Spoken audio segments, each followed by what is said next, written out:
أعوذ بالله من الشيطان الرجيم. بسم الله الرحمن الرحيم.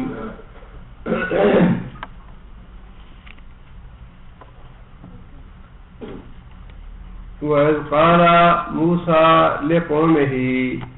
اور جب کہا موسیٰ علیہ السلام نے اپنی قوم سے، ان اللہ، بے شک اللہ تعالی، یأمرکم، تم کو امر دیتا ہے، تم کو حکم دیتا ہے، ان تذبحوا بقرۃ، کہ تم لوگ ذبح کرو ایک گائے۔ اس رکوع میں اللہ تعالیٰ نے گائے کا واقعہ بیان فرمایا ہے،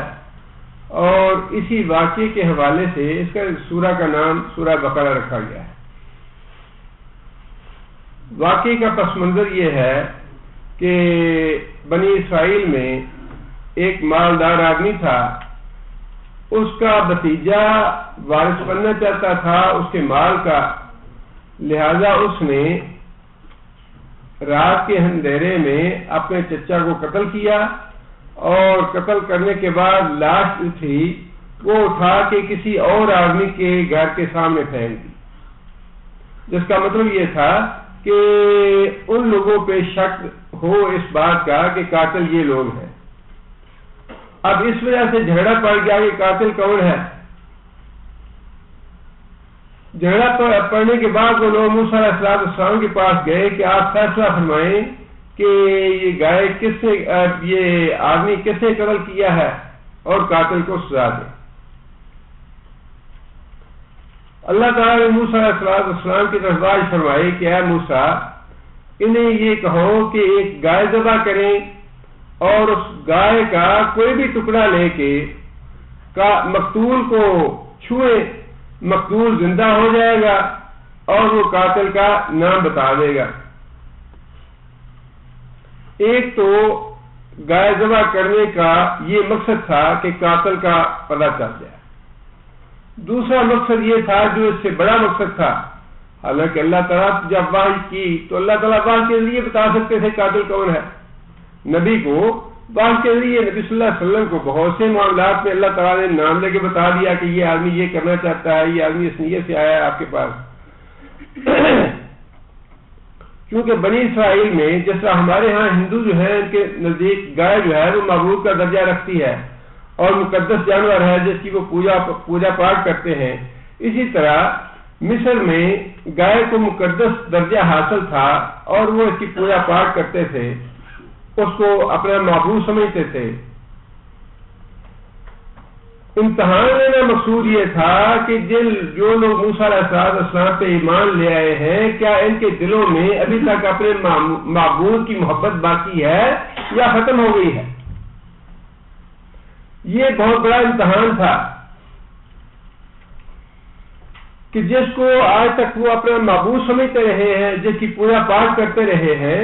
کیا پھر واقعی اس کی محبت یا اس کی پوجا پاٹ کا وہ جذبہ ان کا ختم ہوا ہے یا نہیں ہوا، یہ دیکھنا مقصود تھا۔ چنانچہ اللہ تعالیٰ نے حکم دیا کہ موسیٰ نے کہو کہ گائے کو ذبح کریں۔ اب ایک بات تو یہ تھی کہ یہ بات ان کی سمجھ میں نہیں آ رہی تھی کہ گائے کا مقتول یا قاتل سے کیا تعلق۔ قاتل یا مقتول کا پتہ لگانا ہے، چلے دو چار سیانے آدمی، عقل مند آدمی بٹھائیں، ایک کمیٹی بنا دیں، وہ تفتیش کرے یا پتہ چلائے کہ قاتل مقتول کون ہے، قاتل کون ہے اس مقتول کا۔ گائے کو ذبح کرنے کا اس سے کیا تعلق۔ اور پھر دوسری بات یہ تھی، اور قرآن مجید میں دوسری جگہ یہ واقعہ بتایا بھی اللہ تعالیٰ نے، جب موسیٰ علیہ السلام کو حضور پہ گئے تو پیچھے سے سامری نے بچڑا بنا لیا، اور بچڑے کو دیکھتے ہی سارے کے سارے بے ایمان ہو گئے، اللہ ماشاء اللہ چاندے کو خاص بچے جنہوں نے بچڑے کی پوجا نہ کی، لیکن زیادہ تر بچڑے کو دیکھ ہو ہمارا رب تو یہ تھا، موسیٰ کو ایسے بھول کے کہیں چلا گیا ہے، موسیٰ کو غلطی لگی، وہ معبود تو ہمارا یہ ہے۔ سارے کے سارے،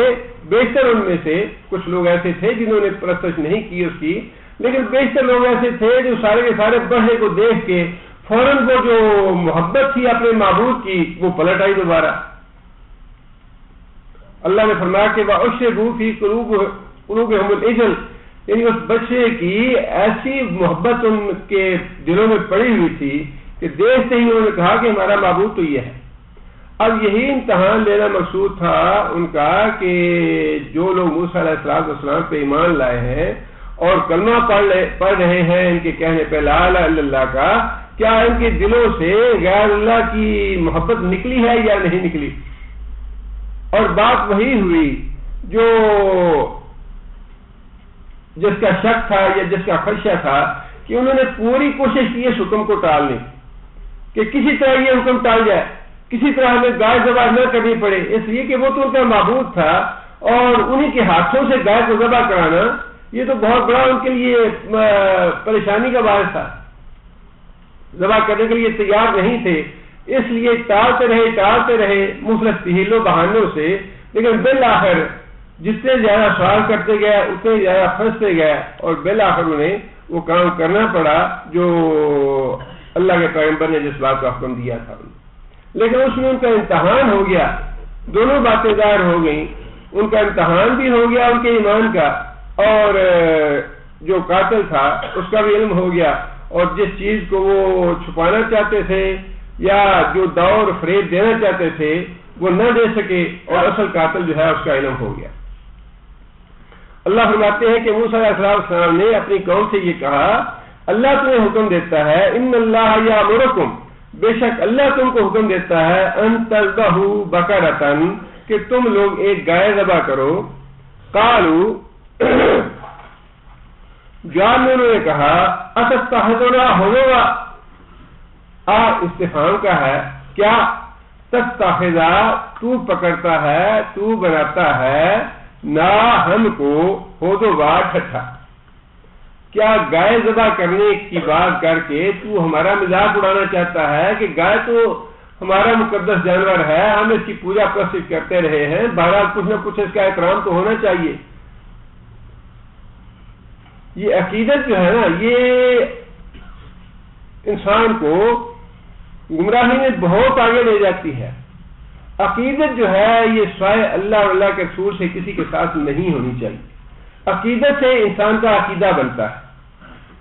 محبت اپنی جگہ، ادب اور احترام اپنی جگہ پہ، بزرگوں کا ادب ہونا چاہیے، احترام ہونا چاہیے، کسی بزرگ سے عقیدت نہ رکھے. عقیدت جو ہے وہ بیڑا غرق کر دے گی ایمان کا. ادب ہو، احترام ہو، محبت بھی ہو، باپ سے ہو، بیٹے سے، بھائی سے، بیوی سے، کسی بزرگ سے، کسی عالم سے، کسی فاضل سے محبت ہو، ادب بھی ہو، احترام بھی ہو، سارا کچھ ٹھیک ہے، لیکن عقیدت جو ہے وہ صرف اللہ اور اللہ کے رسول سے، عقیدت اور کسی سے نہیں ہونی چاہیے.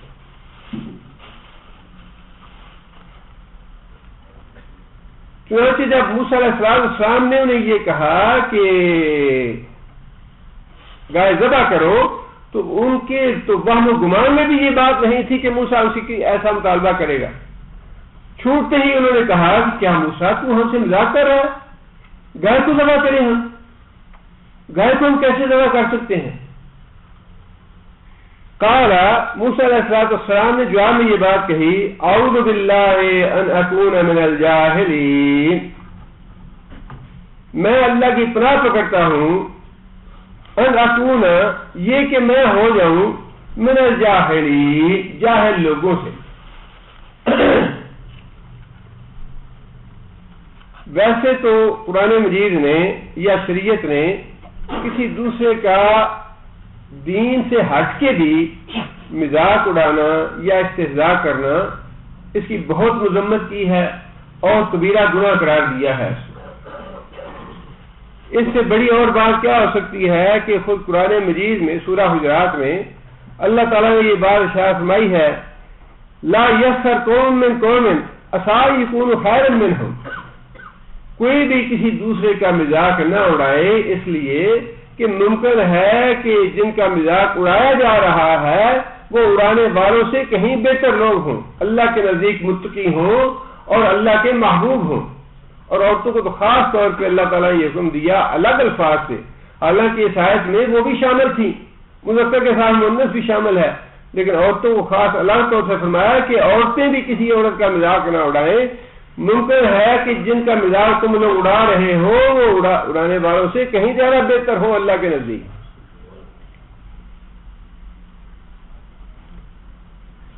یہ تو اور مذاق اڑانا جو ہے یہ اس کی مذمت اس لیے ہے یا اس کو کبیرہ گناہ اس لیے قرار دیا گیا کہ جو آدمی کسی دوسرے کا مذاق اڑاتا ہے وہ در حقیقت اس کو اپنے آپ سے ذلیل اور کمتر سمجھتا ہے. جس کی ادب اور عزت ہوگی دل میں اس کا انسان کبھی بھی مذاق نہیں اڑائے گا. مذاق انسان ہمیشہ اسی کا اڑائے گا جس کو اپنے سے کمتر ذلیل اور حقیر سمجھتا ہے. اسی لیے شریعت نے اس کو کبیرہ گناہ قرار دیا ہے. حضرت عبداللہ بن مسعود کہتے ہیں کہ میں کسی کتے کو بھی حقارت کی نگاہ سے نہیں دیکھتا تھا اس لیے کہ کہیں اللہ تعالیٰ مجھے نہ کتا بنا دے. اور خود نبی صلی اللہ علیہ وسلم نے یہ بات ارشاد فرمائی کہ سود کے 70 درجے ہیں اور ان درجوں میں سے آخری درجہ تو یہ ہے کہ انسان اپنی ماں کے ساتھ زنا کرے، کم تر درجہ. اور اس کا جو اول درجہ ہے سب سے بڑا گناہ والا درجہ وہ یہ ہے کہ انسان کسی دوسرے کو اپنے سے کمتر اور حقیر سمجھے. اتنا بڑا گناہ ہے کسی دوسرے کا مذاق اڑانا، کسی دوسرے کو اپنے آپ سے کم سمجھنا یا حقیر سمجھنا. یہ تو معاملہ شریعت کا تھا. شریعت میں جب دین کا معاملہ آ جائے تو دین کے معاملے میں اس کا گناہ جو ہے اس کی شدت کہیں زیادہ بڑھ جاتی ہے. دین کے معاملے میں اگر کوئی کسی کا استہزاء کرتا ہے، کسی کا مذاق اڑاتا ہے شریعت کے کسی حکم کا یا نبی صلی اللہ علیہ وسلم کی حدیث کا یا نبی صلی اللہ علیہ وسلم کی سنت کا، تو اس کے گناہ کی شدت کہیں زیادہ بڑھ جاتی ہے. داڑھی کا مذاق اڑانا، ٹخنوں سے کپڑا اونچا کرنے کا مذاق اڑانا، لوٹے اور مسلح کا مذاق اڑانا، تسبیح کا مذاق اڑانا یا نماز روزے کا مذاق اڑانا یا ان کے بارے میں کوئی ایسی چیز، ایسی بات زبان سے نکالنا جو نبی صلی اللہ علیہ وسلم کی سنت یا نبی صلی اللہ علیہ وسلم کی حدیث مبارک کو ہلکا بنانے والی ہے، تخفیف کا اس کو ہلکا بناتی ہو، وہ بھی بہت بڑا جرم اور بہت بڑا گناہ ہے. اسی لیے جب انہوں نے یہ بات کہی کیونکہ معاملہ دین کا تھا،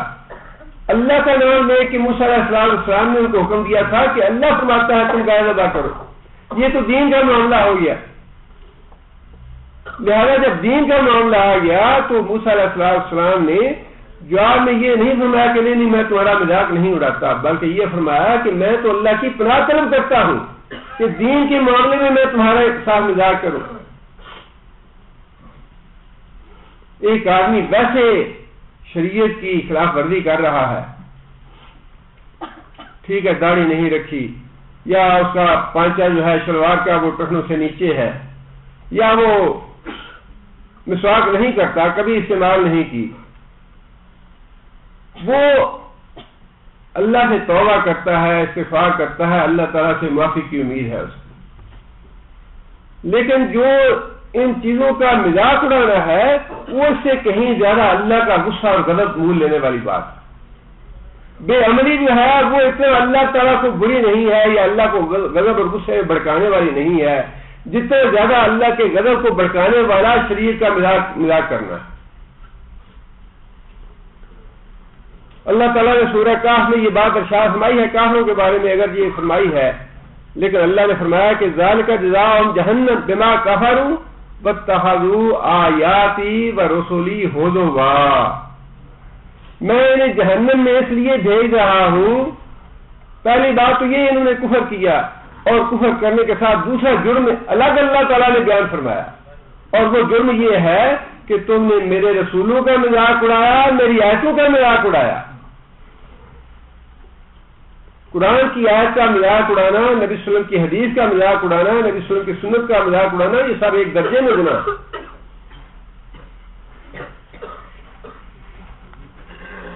موسیٰ علیہ السلام نے کہا کہ میں اللہ کی پناہ پکڑتا ہوں اس بات سے، مطلب یہ ہے کہ یہ واقعی اللہ کا حکم ہے، میں اپنے پاس سے تمہیں کوئی بات نہیں کہہ رہا، نہ میں تمہارا مذاق اڑا رہا ہوں.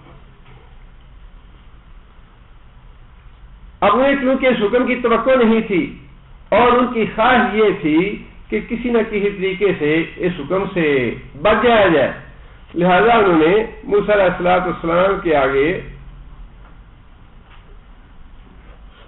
چالبازیاں شروع کر دیں. قالوا ادع لنا ربک، قالوا قوم نے کہا، لوگوں نے کہا، ادعو دعا کر، یا اللہ سے پوچھ، لنا واسطے ہمارے، ربک کا اپنے رب سے، یبین لنا بیان کرے، لنا واسطے ہمارے، ما ہی کہ وہ گائے کیسی ہے، اس گائے کی کچھ تفصیل معلوم ہونی چاہیے، کچھ وضاحت کرے آپ کہ وہ گائے کیسی ہو. گائے تو ہزاروں ہیں، اب ان میں سے کون سی گائے ہمیں ذبح کرنی چاہیے؟ قال موسیٰ علیہ السلام نے فرمایا، انہ یقول، بے شک اللہ تعالیٰ فرماتا ہے، انہا بقرۃ لا فارض ولا بکر عوان بین ذلک. اللہ فرماتے ہیں کہ وہ گائے ایسی ہے، لا فارض نہیں ہے وہ بوڑھی، فارض کا معنی بوڑھی، اصل میں اس کا مادہ تو فارض ہے، فرض، فرض کا معنی ہے قطعی حکم جس پہ کام کرنا واجب ہو جائے. دو تو جو گائے یا جو جانور آگے جانور پیدا کرنے سے کا سلسلہ منقطع ہو جائے، جس کا آگے نسل چلانے کا سلسلہ منقطع ہو جائے، اسے اس لیے فارض کہا جاتا ہے کہ معاملہ دو ٹوک ہو گیا، قطعی معاملہ ہو گیا کہ اب یہ بیل یا گائے یا جو بھی ہے یہ اب آگے نسل جو ہے سے پیدا نہیں ہو سکتی، اسی لیے فارض کو بوڑھا کہا جاتا ہے کہ گائے وہ ایسی ہے نہ تو بوڑھی ہے، ولا بکر اور نہ ہی چھوٹی عمر کی ہے، کمواری، لا بکر نہ ہی وہ چھوٹی عمر کی ہے، عوان بین ذالک ان دونوں حدوں کے درمیان اس کی عمر ہے، نہ بوڑھی نہ بچی بلکہ جوان ہے. اب ایک قید لگ گئی کہ وہ نہ تو بوڑھی گائے ذبح کرنی ہے اور نہ ہی چھوٹی عمر کی گائے ذبح کرنی ہے بلکہ جوان گائے ذبح کرنی ہے، قید لگ گئی اس کی. آگے موسیٰ علیہ السلام نے یہ بات ارشاد فرمائی، فافعلوا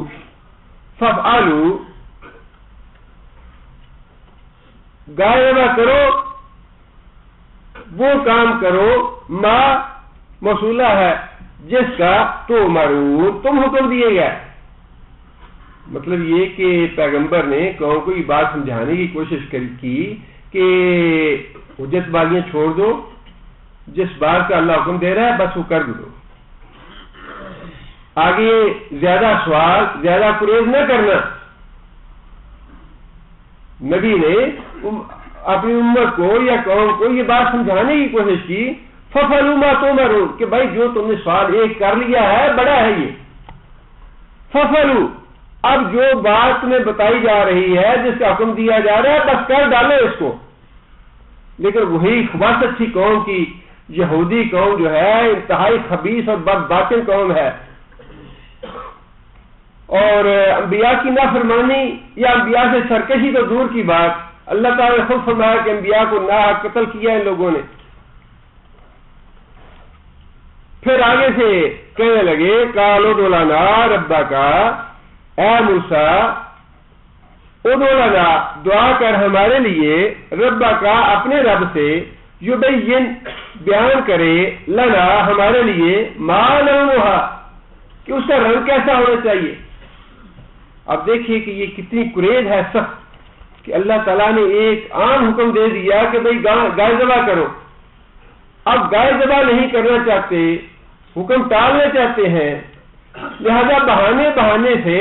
کبھی کوئی سوال کر دیا کبھی کوئی سوال کر دیا. اب یہ پوچھا کہ اچھا یہ بتائیے کہ اس گائے کا رنگ کیسا ہونا چاہیے. قال موسیٰ علیہ السلام نے کہا، انہ یقول بے شک اللہ فرماتا ہے، انہا بقرۃ صفراء کہ یہ گائے زرد رنگ کی ہونی چاہیے، فاقع اور زرد رنگ بھی وہ جو بڑا تیز ہو، جسے ہم انگریزی میں فاسٹ کلر کہتے ہیں، بہت تیز رنگ ہو، زرد لونہا، اس کا رنگ، تسر الناظرین، خوش کر دے ناظرین کو، ناظرین دیکھنے والے لوگوں کو وہ رنگ خوش کر دے، یعنی اتنا اچھا ہو، گولڈن کلر ہو اس کا کہ دیکھنے والے خوش ہو جائیں۔ اب پھر وہی بات کہ جواب تو مل گیا ہے کون سا رنگ ہونا چاہیے، لیکن کیونکہ ہیس بیس ہے طبیعت میں، عمل نہیں کرنا چاہتے، یہ سارا واقعہ جو ہے نا، یہ اس کو مال واقعہ نہ سمجھے، ہمارے اندر بھی بہت سے لوگ ایسے ہیں ہماری قوم، اور نبی صلی اللہ علیہ وسلم نے یہ بات ارشاد فرمائی ہے کہ قوم کا سب سے برا آدمی وہ ہے جس کے سوالوں کی وجہ سے دوسرے مشقت میں پڑ جائے۔ سخت مذمت فرمائی ہے نبی صلی اللہ علیہ وسلم نے بے مقصد اور بے معنی سوال کرنے سے۔ سوال کرنا جو ہے یہ بڑی عقل مندی کی بات ہوتی ہے، ایسے تک سوال کر دینا بے سمجھے بے سوچے، یہ کوئی عقل مندی کی بات نہیں ہے۔ سوال وہ اچھا ہوتا ہے جس سے اپنا بھی فائدہ ہو، دوسروں کا بھی فائدہ ہو۔ ایسا سوال نہیں کرنا چاہیے جس سے اپنا بھی ذہن معصوم ہو، دوسروں کا ذہن بھی معصوم ہو، جس سے اپنا بھی وقت ضائع ہو، دوسروں کا وقت بھی ضائع ہو۔ پھر اور سوال کیا، قالوا، کہا انہوں نے، ادعو لنا، اے موسیٰ اللہ سے پھر دعا کر ہمارے لیے، ربک، اپنے رب سے، یبین لنا، بیان کرے، واضح کرے ہمارے لیے، ما آیا، کہ وہ گائے کیسی ہے،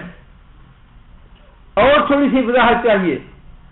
اور تھوڑی سی تفصیل چاہیے کہ ٹھیک ہے بوڑھی بھی نہ ہو، بچی بھی نہ ہو، نوجوان ہو،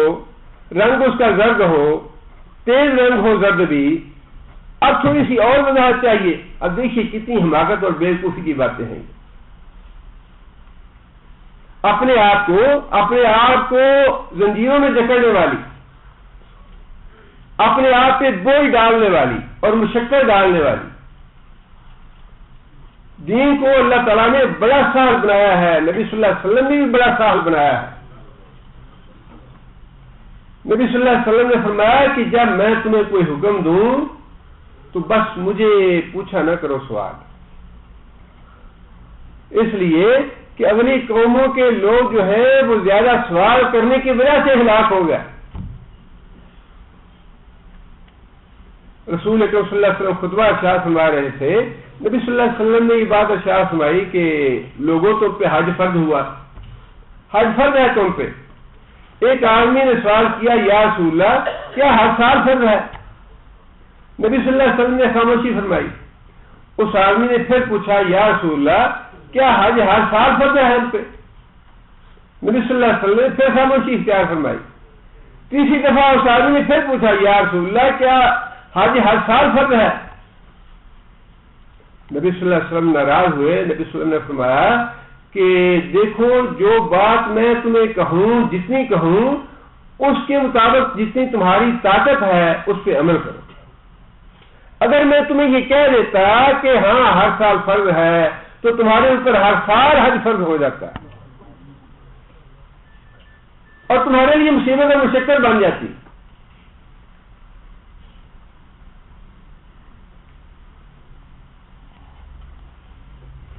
موسیٰ علیہ السلام نے قوم نے کہا کہ ان البقرہ تشابہ علینا، کہ بے شک گائے کا معاملہ تشابہ پڑتا ہے، ہمیں شک پڑتا ہے کہ کون سی گائے خریدی جائے کون سی گائے لی جائے، اس کا معاملہ مشتبہ ہے علینا ہمارے اوپر، وَإِنَّا، اور بے شک ہم انشاءاللہ اگر اللہ نے چاہا لَمُهْتَدُونَ، تو رہنمائی پا لیں گے، ہم اپنے مقصد کو پا لیں گے، اس گائے تک پہنچ جائیں گے ہم۔ لیکن آپ ذرا ہمیں مزید اس کی تفصیل بتائیں کہ وہ گائے کیسی ہے۔ قال، موسیٰ علیہ السلام نے کہا،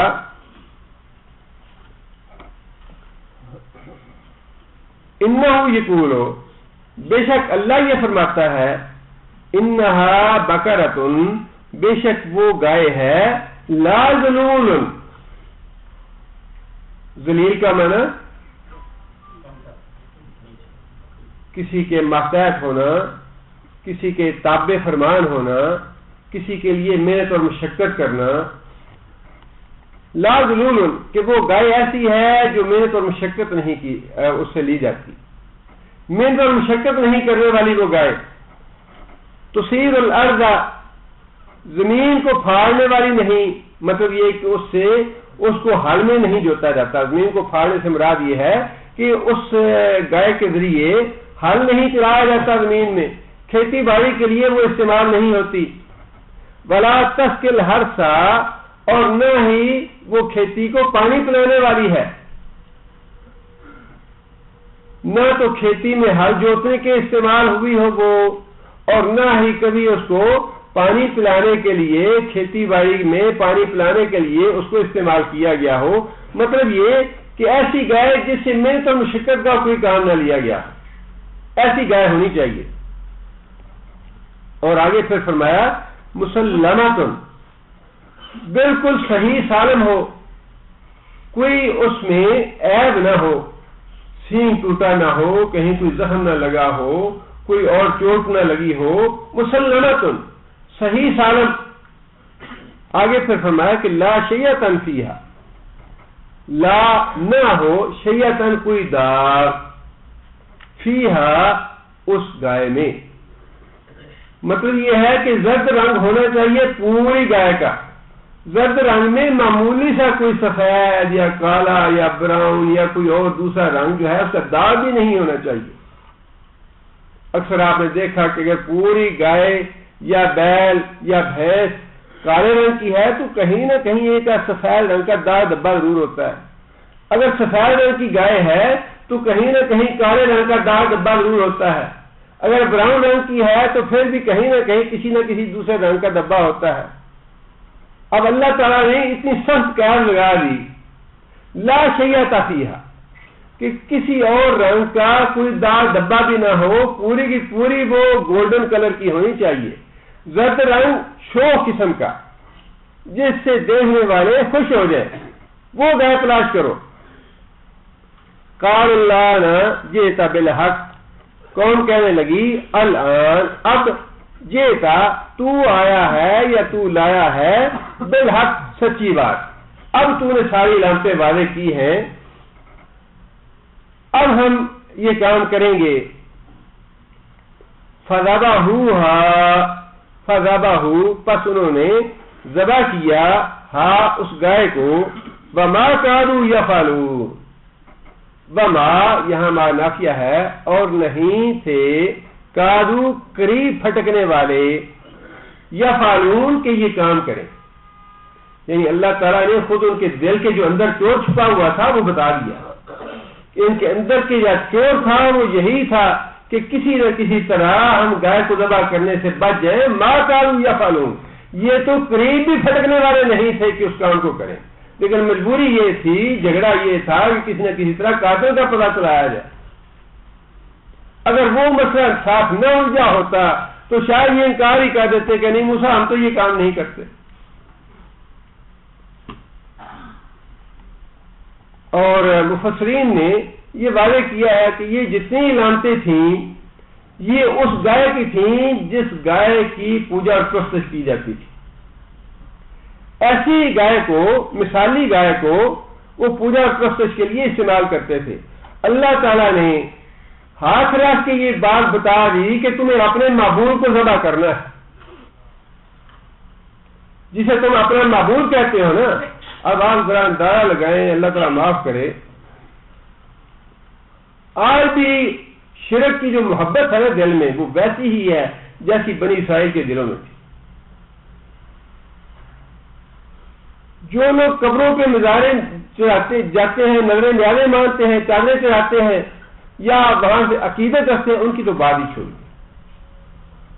ان کے علاوہ بھی کسی بھی دوسرے آدمی کو یہ کہیے کہ اس قبر کو گرا دو، کوئی جرت نہیں کرے گا، اور جن کی عقیدت ہے ان کا تو معاملہ ہی دوسرا ہے۔ یہاں مکہ مدینہ میں بھی آتے ہیں، بیت اللہ شریف میں بھی آتے ہیں، تو وہ جو محبت دادا صاحب کی ہے وہ نہیں جاتی۔ ہاں جی مدینے والی سرکار تو آیا، باقی بڑی اونچی سرکار ہے، مدینے کی سرکار ہے، پر داتا جی کا جواب نہیں ہے. داتا صاحب تو داتا صاحب ہی وہ محبت نہیں جاتی. اور یہ بات جو ہے، یہ شرک جب جڑ پکڑ لیتا ہے دلوں میں تو پھر حالت واقعی یہی ہو جاتی ہے. جب نبی صلی اللہ علیہ وسلم کے پاس وفود آنے شروع ہوئے مختلف علاقوں سے اسلام لانے کے لیے، تو طائف کا وفد بھی حاضر ہوا اور طائف کے لوگ آ کے نبی صلی اللہ علیہ وسلم سے بعض انہوں نے شرائط طے کرنی چاہیے کہ یا رسول اللہ 3 سال تک ہمارے اوپر زکوٰۃ کی پابندی نہ لگائیں، اور 3 سال ہمارے اوپر نماز کی پابندی نہ لگائیں، اور 3 سال تک ہمارا جو بت ہے لات اس کو کچھ نہ کہا جائے. نبی صلی اللہ علیہ وسلم نے فرمایا کہ یہ کوئی سوداگری نہیں ہے، تجارت نہیں ہے دین. نہ تو مجھے وہ دین قبول ہے جس میں نماز نہیں، نہ مجھے وہ دین قبول ہے جس میں زکوٰۃ نہیں. اور فرمایا کہ یہ تو بات گوارا ہی نہیں ہے کہ تمہارے بت کو چھوڑ دیا جائے، لات کو نہ گرایا جائے. یہی تو مطلوب ہے. فتح مکہ ہوا تو رسول اکرم صلی اللہ علیہ وسلم نے اپنے دست مبارک سے 360 بتوں کو گرایا. جو بت بیت اللہ شریف کے ارد گرد رکھے تھے، نبی صلی اللہ علیہ وسلم ہر بت کو ایسے ٹھوکر مارتے اپنی عصا سے اور فرماتے جعل الحق وزهق الباطل ان الباطل کان زہوقا. اور پھر نبی صلی اللہ علیہ وسلم کو جہاں جہاں پتا چلا کہ فلاں قبیلے کا فلاں جگہ بت ہے، فلاں جگہ کا فلاں قبیلے کا فلاں جگہ بت ہے، نبی صلی اللہ علیہ وسلم نے باقاعدہ لشکر بھیجے کہ جاؤ فلاں فلاں جگہ پہ بت ہے اور ان کو ختم کر کے آؤ. طائف والوں نے گزارش کی کہ یا رسول اللہ لات کو بھی رہنے دیجیے. نبی صلی اللہ علیہ وسلم فرمایا کہ یہ تو ہو نہیں سکتا.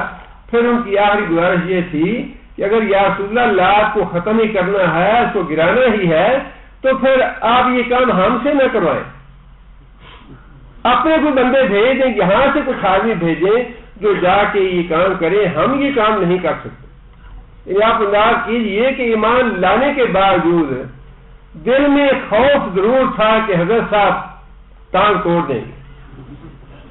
حضرت صاحب کی اگر نظر نہ دی یا نیاز نہ چڑھائی تو بچہ مار دیں گے، ہمارا کاروبار برباد کر دیں گے. نبی صلی اللہ علیہ وسلم فرمایا کہ ٹھیک ہے، تمہاری یہ شرط مجھے منظور ہے. نبی صلی اللہ علیہ وسلم نے حضرت خالد بن ولید کی سرپرستی میں ایک دستہ بھیجا کہ جاؤ طائف کا بت جو ہے وہ گرا کے آؤ.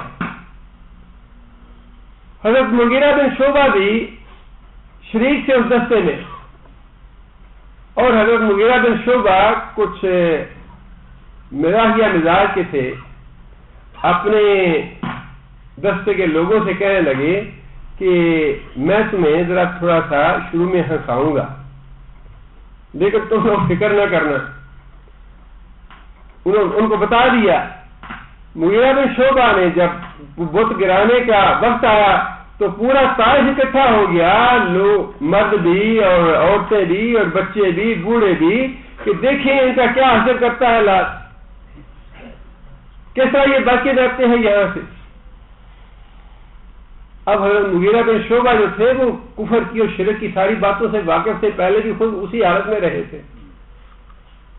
جب اس کو لات کو پہلا کلہاڑا مارا تو خود جان بوجھ کے گر پڑے پیچھے اور اپنی ایسے ٹانگیں جیسے آدمی تڑپتا ہے اس طرح اپنی ٹانگیں مارنی شروع کر دی. طائف کے لوگوں نے کہا دیکھو ہم نے کہا نہیں تھا اس کو نہ چھیڑو، کیا اثر ہوا ہے اس کا. اور جب 2-4 منٹ گزر گئے تو ہنستے ہنستے اٹھ کے کھڑے ہو گئے، اور پھر اٹھنے کے بعد مسلسل اس کو کلہاڑے مار مار کے اس کے ریزہ ریزہ کر دیا.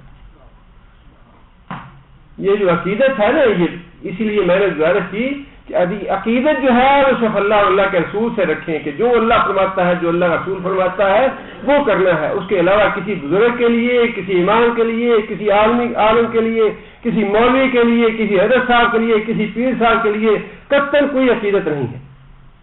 ادب ہے، احترام ہے، عالم کا بھی ہے، مولوی کا بھی ہے، پیر صاحب کا بھی ہے، باپ کا بھی ہے، ماں کا بھی ہے، ادب ہے، احترام ہے، محبت ہے، عقیدت صرف اللہ کے رسول سے اسے عقیدہ بنتا ہے۔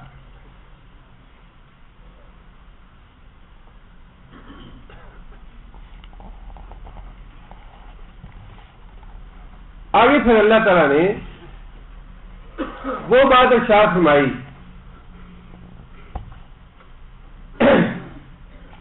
یہاں ہمیں یہ بھی جسٹ ایک تقابل والی بات ہے۔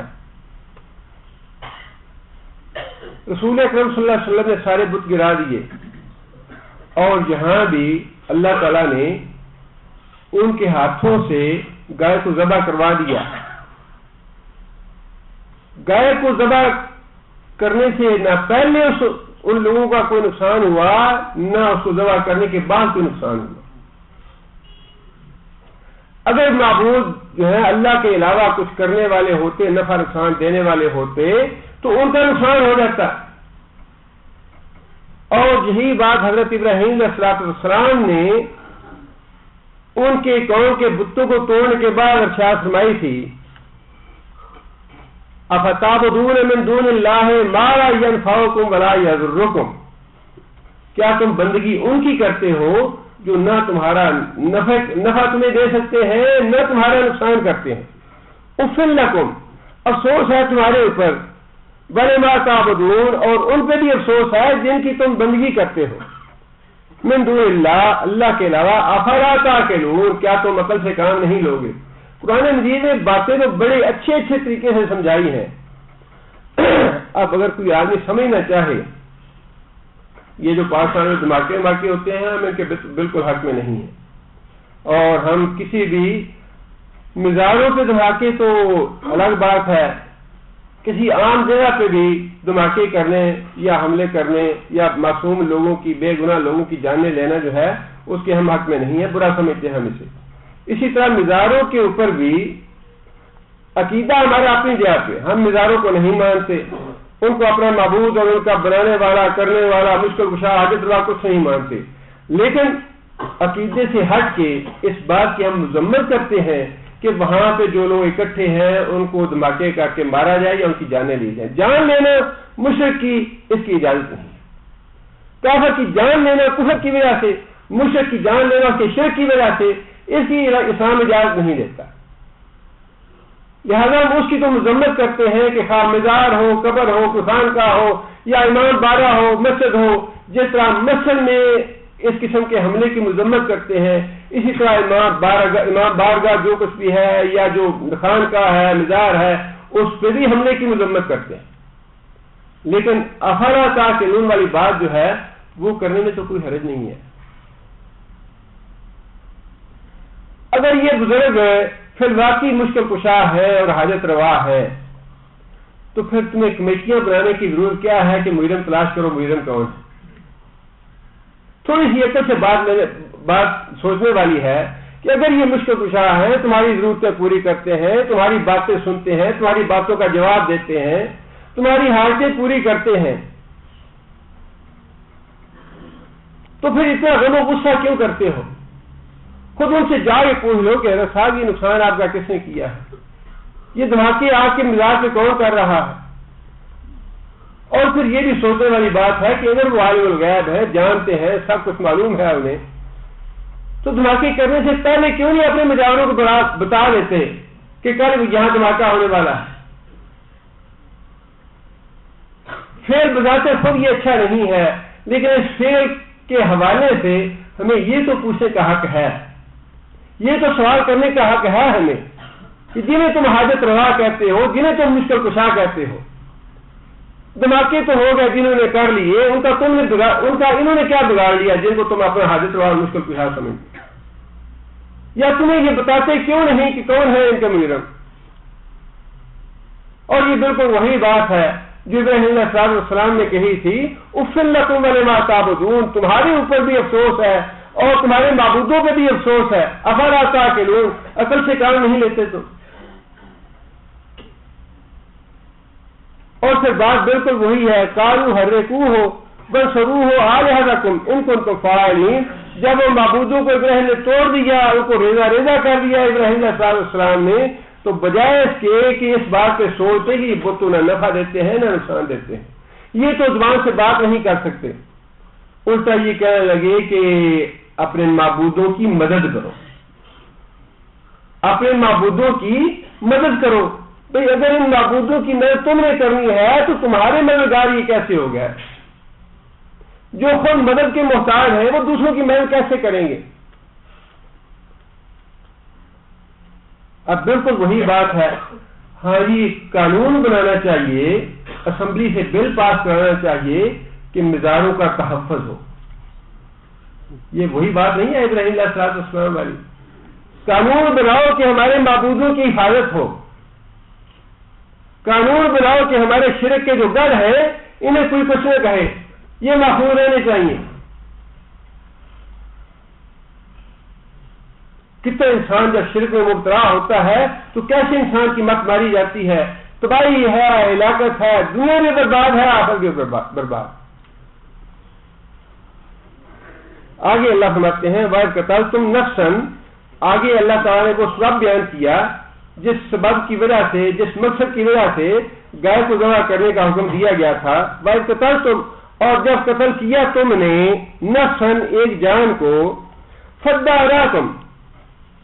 اور تم آپس میں اختلاف کرنے لگے کہ یہ قتل کس نے کیا ہے۔ بھتیجے لاش جو تھی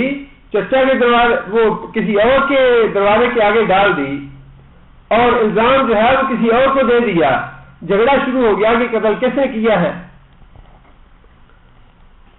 فَادَّارَاكُمْ فِيهَا، اور تم نے آپس میں اس معاملے میں اختلاف کیا۔ وَاللَّهُ مُخْرِجٌ مَا كُنتُمْ تَكْتُمُونَ، واللہ، اور اللہ تعالی، مخرجن، مخرج کیا ہے؟ یہ اسم فاعل ہے، مخرج کیا ہے؟ نکلنے کی جگہ، مخرج نکالنے والا، واللہ مخرجن، اللہ نکالنے والا تھا یا اللہ ظاہر کرنے والا تھا، ما اس چیز کو، کنتم تکتمون، جس کو تم چھپانا چاہتے تھے، یعنی جس قاتل پہ تم پردہ ڈالنا چاہتے تھے کہ قاتل جو ہے وہ تو وزیر اعلیٰ ہاؤس میں بیٹھا ہے، تم لوگ بات تلاش کرتے پھر رہے ہو۔ اللہ فرماتے ہیں کہ میں ظاہر کرنا چاہتا تھا، میں بتانا چاہتا تھا کہ کیسی خبیث کون ہے یہ، کہ قتل کرنے والے کون ہیں اور ظاہر کن کو کر رہے ہیں، الزام کن کو دے رہے ہیں۔ فَقُلْنَا، اس لیے ہم نے کہا، اضربوہ، مارو اس گائے کا ٹکڑا، ببعضھا، اس کا کوئی حصہ، گائے کا، ذبح کی ہوئی گائے کا کوئی حصہ، کوئی ٹکڑا، اس مقتول کو مارو۔ کذالک یحیی اللہ الموتیٰ، اسی طرح اللہ تعالیٰ زندہ کرے گا مردوں کو، وَیُریکُمْ آیاتہ، اور وہ دکھاتا ہے تم کو اپنی نشانیاں، لعلکم تعقلون، تاکہ تم عقل سے کام لو۔ اللہ تعالیٰ نے فرمایا کہ اس ذبح کی ہوئی گائے کا کوئی سا بھی ٹکڑا لے کے مقتول کو لگاؤ، مقتول زندہ ہو جائے گا اور بتائے گا کہ اس کا قاتل کون ہے۔ چنانچہ ایسا ہی ہوا کہ گائے کا ٹکڑا انہوں نے مقتول کو چھوا تو وہ لمحہ بھر کے لیے زندہ ہو گیا اور اس نے بتا دیا کہ مجھے میرے بھتیجے نے قتل کیا ہے۔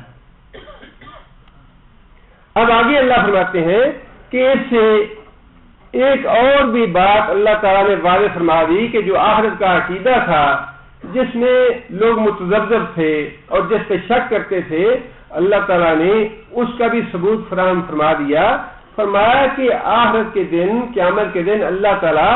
اسی طرح سارے لوگوں کو زندہ کرے گا جس طرح اللہ تعالیٰ نے اس مقتول کو زندہ کر دیا۔ اور اللہ تعالیٰ نے آخرت کا عقیدہ پکا کرنے کے لیے قرآن مجید میں کئی جگہ سے اس کا ثبوت فراہم کیا۔ اسی سورہ بقرہ میں، بلکہ اس سے پہلے ایک تو واقعہ وہ ہم پڑھ چکے ہیں کہ قوم نے کہا کہ اے موسیٰ لن نؤمن لک حتی نری اللہ جہرۃ، کہ ہم اس وقت تک ایمان نہیں لائیں گے جب تک اللہ تعالیٰ کو اپنی آنکھوں کے سامنے نہ دیکھ لیں. یہ مطالبہ جو ہے بڑی گستاخی تھی اور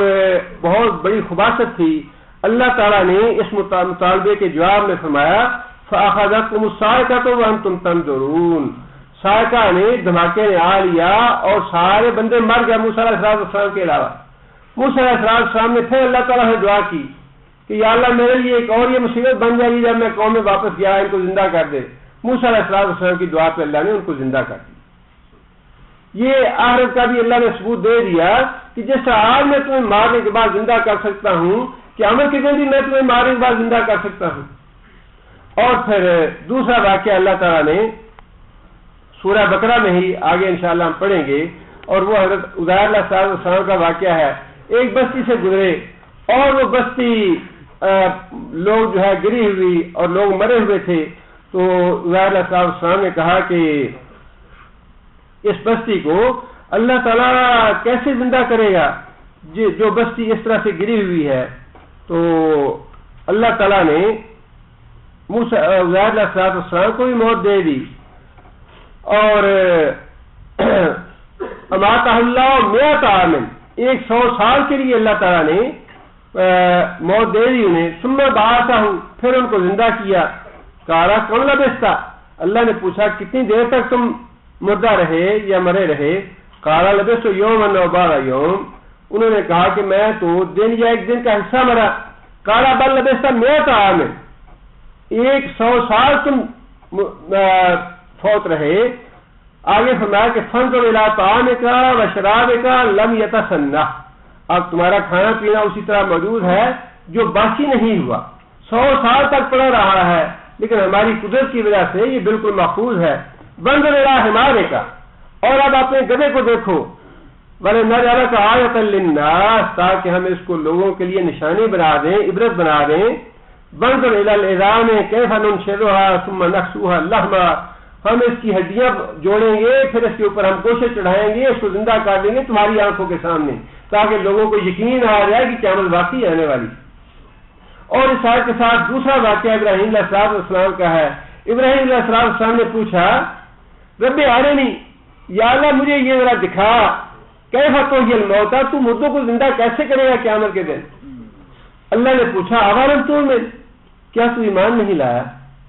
قال بلی ابراہیم علیہ السلام نے کہا یا اللہ ایمان تو لایا ہوں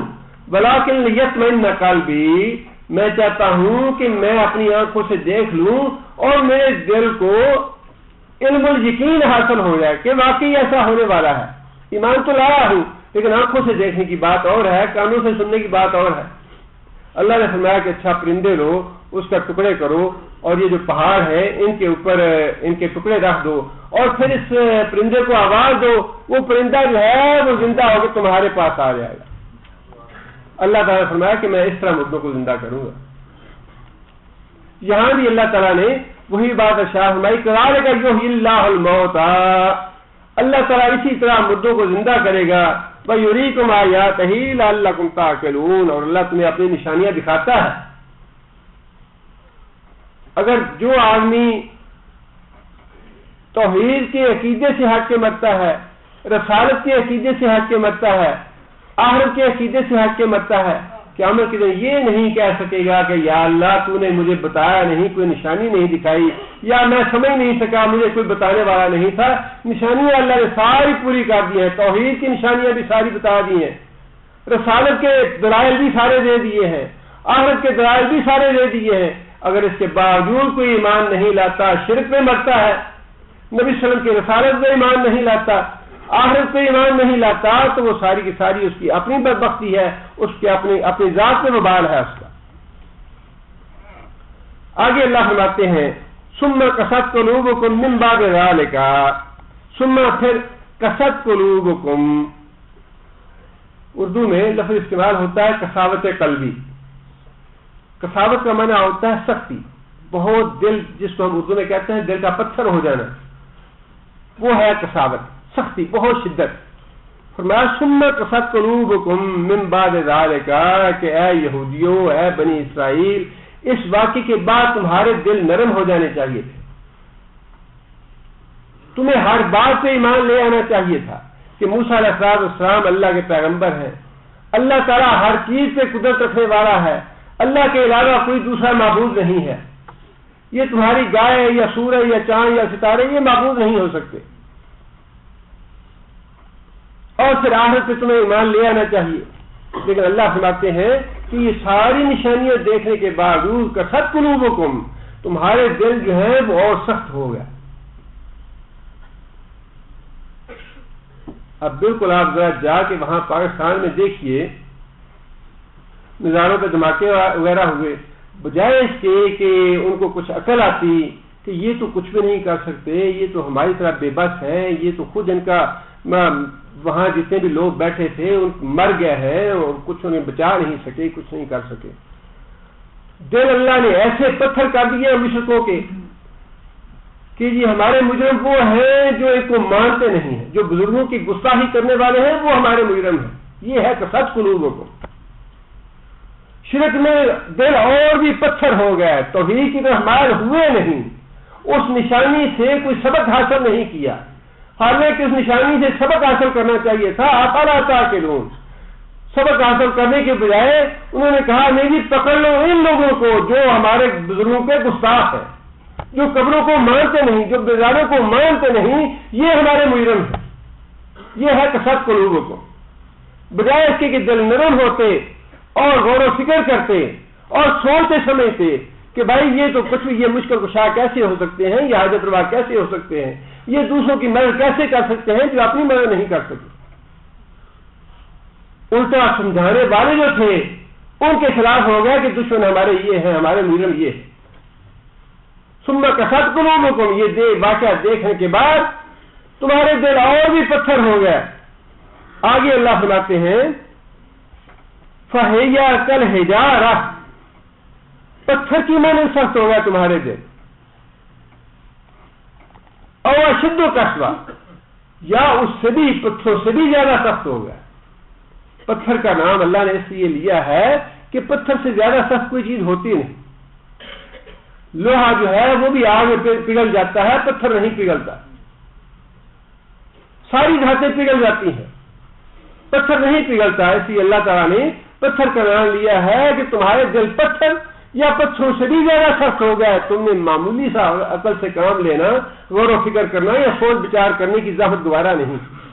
اتنا بڑا واقعہ اپنی آنکھوں سے دیکھ لیا، اس کے بعد بھی جو تمہارے دلوں میں غیر اللہ کی محبت پڑی ہوئی تھی وہ نہیں نکلی۔ آگے فرمایا کہ وَإِنَّ مِنَ الْحِجَارَةِ، اور پتھروں میں سے بھی کچھ ایسے ہوتے ہیں لَمَا يَتَفَجَّرُ مِنْهُ الْأَنْهَارُ، یتفجر جاری ہو جاتی ہیں مِنْهُ الْأَنْهَارُ، اس سے نہریں۔ پتھروں میں بھی کچھ ایسے نرم پتھر ہوتے ہیں جو پھٹ جاتے ہیں، جن کے منہ کھل جاتے ہیں اور ان سے پانی بہ نکلتا ہے۔ آگے فرمایا کہ وَإِنَّ مِنْهَا لَمَا يَشَّقَّقُ، اور پتھروں میں سے بعض ایسے ہوتے ہیں جو شک ہو جاتے ہیں، دراڑیں پڑ جاتی ہیں ان میں، فَيَخْرُجُ مِنْهُ الْمَاءُ، اور ان سے بھی پانی بہ نکلتا ہے۔ وَإِنَّ مِنْهَا، اور انہی پتھروں میں سے لما یحبط من خشیت اللہ، یحبط من خشیت اللہ، حبوط کا معنی یہ وہی لفظ ہے اہبطو جو پہلے ہم نے پڑھا۔ اہبطو کا معنی اتر جاؤ، نازل ہو جاؤ، گر پڑو، یہاں بھی یہاں منع ہے یحبطو، گر پڑتا ہے من خشیت اللہ، اللہ کے ڈر سے۔ پتھروں میں بھی کچھ ایسے نرم پتھر ہیں جو اللہ کے ڈر سے پھٹ جاتے ہیں یا اللہ کے ڈر سے گر پڑتے ہیں، ریزہ ریزہ ہو جاتے ہیں۔ ہم دیکھتے ہیں ہاں جی لینڈ سلائڈنگ ہو رہی ہے،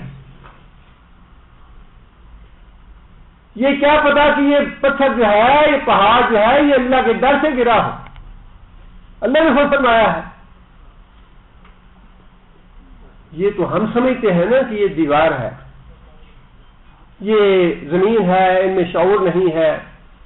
یہ پتھر ہے، یہ درخت ہے، ان چیزوں میں شعور نہیں ہے، یہ تو ہم سمجھتے ہیں۔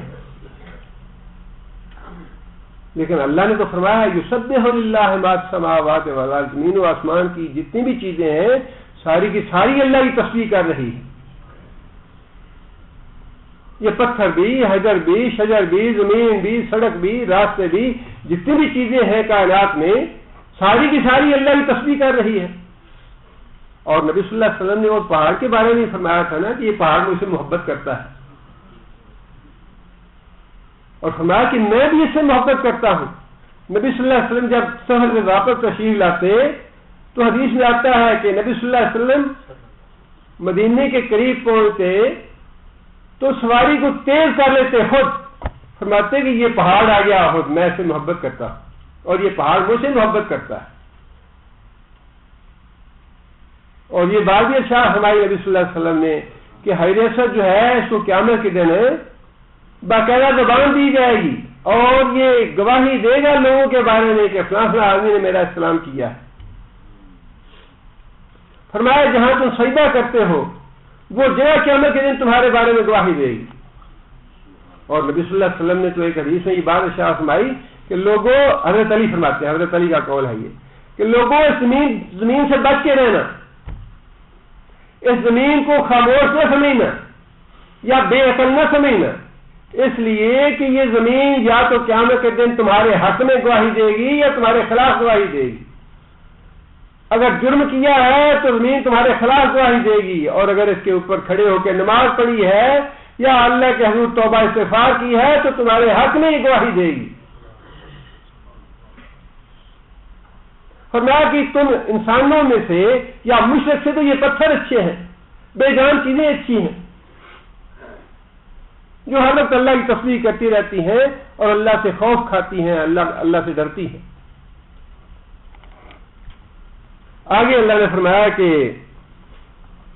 افتطمعون، کیا تم طمع رکھتے ہو، کیا تم امید رکھتے ہو.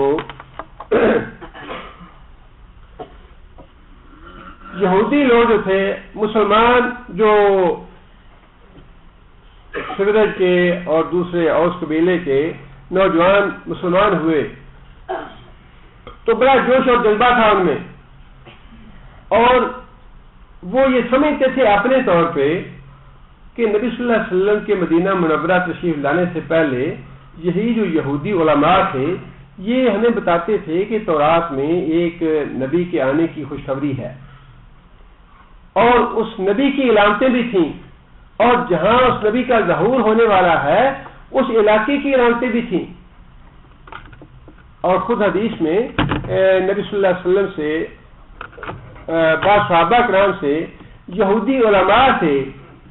یہ روایتیں موجود ہیں کہ تورات میں ایک نبی کی بشارت دی گئی ہے جو کھجوروں کے علاقے میں آنے والا ہے، اور پھر وہ نبی ایسا ہوگا جو بڑا نرم مزاج ہوگا، سختی بالکل نہیں ہوگی اس کے مزاج میں، بدی کا جواب بدی سے نہیں دے گا بلکہ نیکی سے دے گا، اور اس کے جو امتی ہیں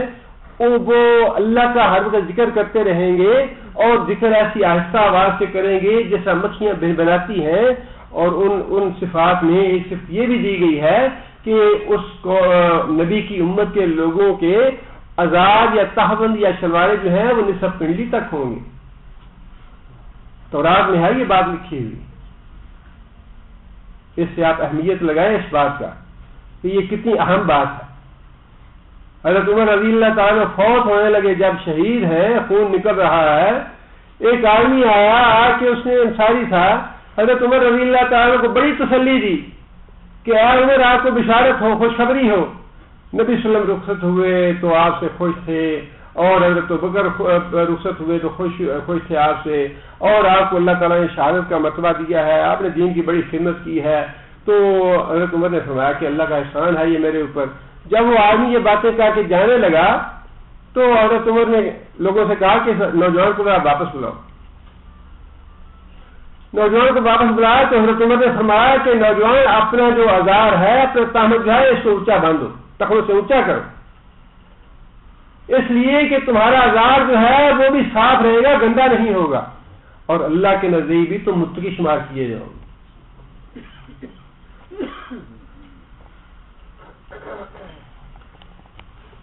میں آج یہ کہہ رہا تھا کہ جو نوجوان طبقہ تھا مسلمانوں کا، ان کے سامنے کیونکہ یہودیوں نے یہ باتیں بتائی بھی تھی انہیں کہ نبی آنے والے ہیں اور یہ ان کی نشانیاں ہیں، اور جب نبی آئیں گے تو ہم ان پہ ایمان لائیں گے. تو جب ان کا رد عمل دیکھا یہودیوں کو تو وہ نوجوان جو تھے وہ بڑے مضطرب ہو جاتے، بار بار جاتے یہودی علماء کے پاس کہ بھائی آپ نے تو ہمیں یہ باتیں بتائی تھی، آپ ہی تو کہتے تھے کہ نبی آنے والا ہے، آپ نے تو یہ علامتیں بتائی تھیں، اب نبی تو وہ آ گیا، آپ ایمان کیوں نہیں لاتے؟ اب اس کے جواب میں اللہ تعالیٰ نے یہ بات ارشاد فرمائی، اور یہ بات ہے علماء کی. آپ دیکھ کر یہاں پہ اللہ تعالیٰ نے دو گروہوں کا الگ الگ تذکرہ فرمایا ہے، عوام کا الگ تذکرہ فرمایا ہے اگلی آیت میں، اور جہاں اللہ تعالیٰ نے علماء جب بگڑ جاتے ہیں تو ستیہ ناش ہو جاتا ہے قوم کو. جتنے بھی قوموں کو بگاڑا ہے یا بادشاہ بگاڑنے والے یا علماء بگاڑنے والے، یہ دو ہی طبقے ہیں. اللہ فرماتے ہیں کہ افتطمعون، اے مسلمانوں کیا تم یہ امید رکھتے ہو، کیا تم یہ طمع رکھتے ہو ان یؤمنوا لکم کہ یہ یہودی علماء جو ہیں ایمان لائیں گے تمہارے ساتھ محمد صلی اللہ علیہ وسلم پہ. وَقَدْ كَانَ فَرِيقٌ مِّنْهُمْ يَسْمَعُونَ كَلَامَ اللَّهِ، حالانکہ ان علماء کا اس گروہ کا حال یہ ہے، انہی میں سے کچھ ایسے ہیں یسمعون کلام اللہ، جو اللہ کا کلام سنتے ہیں، قرآن مجید کو سنتے ہیں، ثم یحرفونہ، یا تورات کو سنتے ہیں یا تورات کو پڑھتے ہیں، ثم یحرفونہ، پھر اس میں تحریف کر دیتے ہیں، من بعد، اس کے بعد ما عقلوہ، اس کو پوری طرح سمجھ لیا، مسئلے کا پوری طرح سمجھ آ گئی، اچھی طرح اس کا شعور حاصل ہو گیا کہ مسئلہ تو یوں ہے، لیکن اس کے باوجود دنیا کے طمع کے لیے، دنیا کے لالچ کے لیے تعریف کر دی اس مسئلے میں. اور یہاں تعریف جو ہے یہ دونوں مراد ہے، لفظی تعریف بھی کی یہودیوں نے اور معنوی تعریف بھی کی. جس طرح پیچھے ہم پڑھ چکے ہیں، اللہ تعالیٰ نے حکم دیا کہ حتتن کہو، اور حتتن کو انہوں نے حنتتن بنا دیا، یہ ہے تحریف. اور اسی طرح جس طرح میں نے ذکر کیا تھا کہ زانی کا جو سزا ہے تورات میں غیر شادی شدہ کی، وہ سنسار کرنا لکھا تھا، لیکن انہوں نے جب بڑا کوئی یہ گناہ کرتا تو اس کا منہ کالا کر کے گدھے میں بٹھا کے اس کو شہر میں پھرا دیتے اور کہتے یہ ہم نے حکم پورا کر دیا. اور جب کوئی غریب کرتا تو اس پہ حکم لاگو کر دیتے. نبی صلی اللہ علیہ وسلم نے یہودیوں کو بلا کے پوچھا، یہودیوں نے تو انکار کیا، لیکن پھر عالم کو بلا کے پوچھا اور اس کو قسم دی اس بات کی کہ اس ذات کی قسم میں تمہیں دیتا ہوں جس نے حق کے ساتھ مجھے بھیجا یا موسیٰ علیہ السلام کو بھیجا، کہ کیا واقعی تورات میں یہ سزا لکھی ہے جو تم لوگوں نے دی ہے زانی کی؟ اس عالم نے کہا کہ نہیں یا رسول اللہ، اگر تو آپ مجھے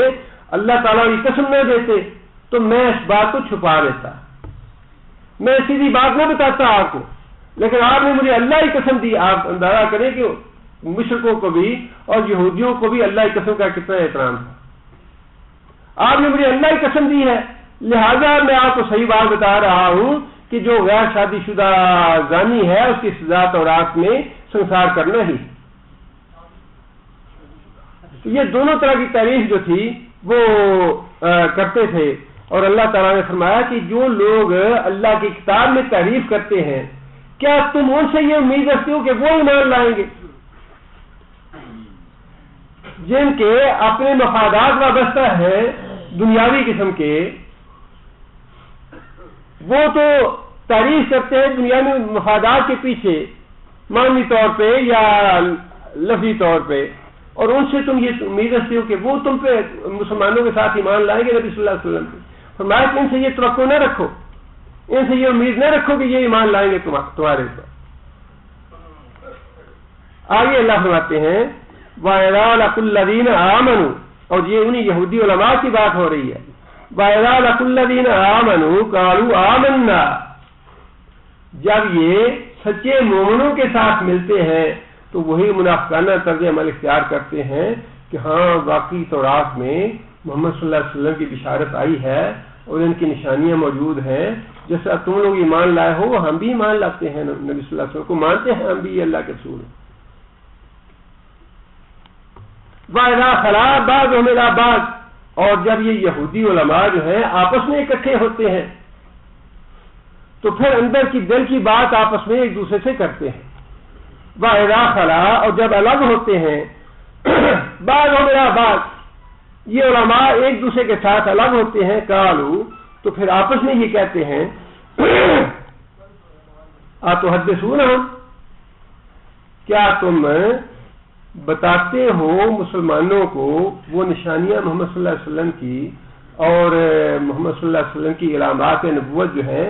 وہ تم مسلمانوں کو کیوں بتاتے ہو کہ تورات میں یہ لکھی ہوئی ہیں؟ اتحدثونہم، کیا مسلمانوں کو بتاتے ہو تم وہ باتیں بما فتح اللہ علیکم، جو اللہ نے تمہیں بتا رکھی ہیں تورات میں، جو تورات میں اللہ نے تمہیں بتائی ہے کہ محمد صلی اللہ علیہ وسلم کی بشارت بھی ہے اور محمد صلی اللہ علیہ وسلم کی یہ نشانیاں ہیں، تم مسلمانوں کو کیوں بتاتے ہو؟ اور وہ اس لیے کہتے کہ قیامت کے دن یہ مسلمان تمہارے خلاف استغاثہ کریں گے کہ یا اللہ یہی تو بدبخت علامات ہیں یہودیوں کے جو ہمیں بتاتے تھے نبی آنے والا ہے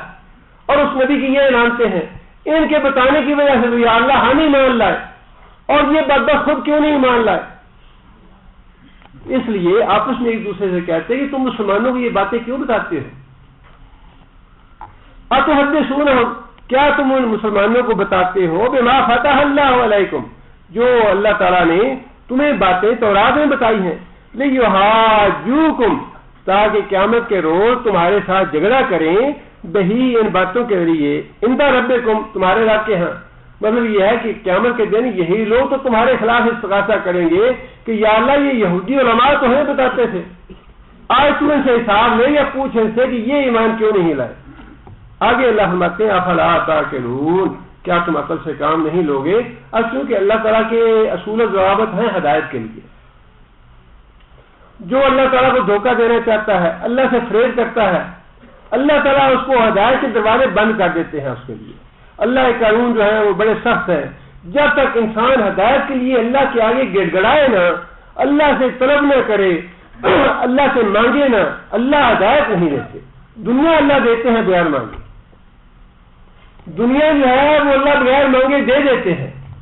لیکن ہدایت ایسی چیز ہے جو اللہ بغیر مانگے نہیں دیتے، بڑی قیمتی چیز ہے یہ۔ اس لیے یہ بات کہنے کے باوجود کیا مسلمانوں تم ان علماء سے یہ امید نہ رکھو جو شرک کے دلائل دیتے ہیں، جو قبروں کی پوجا اور پرستش کے دلائل دیتے ہیں، جو نظر و نیاز اور منت و سماجت کے دلائل دیتے ہیں تمہیں کہ یہ ایمان لے آئیں گے کہ یہ ہدایت کے دروازے بند ہو گئے۔ ہم میں سے بھی کتنے لوگ ہیں جو اس بات میں بڑے بے چین اور مضطرب ہو جاتے ہیں کہ قرآن کی باتیں ہیں، حدیث کی باتیں ہیں، بڑی واضح ہیں، بڑی کھلی باتیں ہیں، بڑے دلائل ہیں، لیکن یہ مانتے نہیں۔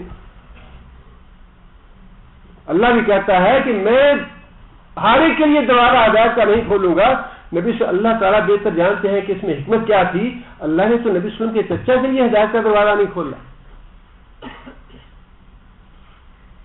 نبی صلی اللہ علیہ وسلم سرانے بیٹھ کے زندگی کے آخری سانس کے وقت یہ کہتے رہے کہ چچا ایک دفعہ لا الہ الا اللہ پڑھ لو۔ چچا ساری عمر یہ کہتا رہا کہ بھتیجا جو باتیں تم کہتے ہو یہ باتیں بالکل سچی ہیں، یہ باتیں میں مانتا ہوں، تم سچے ہو۔ لیکن ابو جہل اور امیہ بیٹھا ہوئے ساتھ وہ کہنے لگے کہ کیا تم عبد المطلب کے دین کو چھوڑ کے مرو گے؟ نبی صلی اللہ علیہ وسلم فرمایا کہ ایک دفعہ لا الہ الا اللہ کہہ دو، میں اللہ کو گواہی دے دوں گا کہ یا اللہ اس نے میرا کلمہ پڑھا ہے، تیری توحید کی گواہی دی ہے۔ لیکن اللہ نے دوبارہ نہیں کھولا۔ یہ تو اللہ تعالیٰ کا بڑا ہی احسان ہے، بڑا اللہ کا شکر ہے۔ ساری زندگی ہم اللہ کا شکر ادا کرتے رہے تو ہم شکر ادا نہیں کر سکتے کہ اللہ تعالیٰ نے ہمیں مواحد بنایا ہے، اللہ تعالیٰ نے ہمیں عقیدہ توحید دیا ہے، اللہ تعالیٰ نے ہمیں مسلمانوں کے گھر پیدا کیا ہے، مسلمان ملکوں میں پیدا کیا ہے، مسلمان ماں باپ کے گھر پیدا کیا ہے، مسلمانوں کا معاشرہ اور ماحول اللہ نے دیا ہے۔ ساری زندگی ہم اس کا شکر ادا کرتے رہے، شکر ادا نہیں کر سکتے۔ لیکن اس کے باوجود بھی اللہ تعالیٰ نے یہودی علماء کو مخاطب کر کے یہ بات ضرور ارشاد فرمائی افلا تعقلون، اتنی باتیں دیکھنے کے باوجود، یہ ساری نشانیاں دیکھنے کے باوجود بھی عقل سے کام نہیں لوگے۔ یہ دین جو ہے اسلام ہمارا تدبر کا دین ہے، سوچنے سمجھنے کا دین ہے، یہ اندھوں کا دین نہیں ہے، یہ تو غور و فکر کی دعوت دیتا ہے۔ اور اسی لیے میں خود بھی بار بار یہ کہتا ہوں کہ آپ کبھی یہ نہ کہیں کہ یہ باتیں اقبال نے کہی ہیں تو ہم مان لیتے ہیں، کبھی میری بات نہ مانیں۔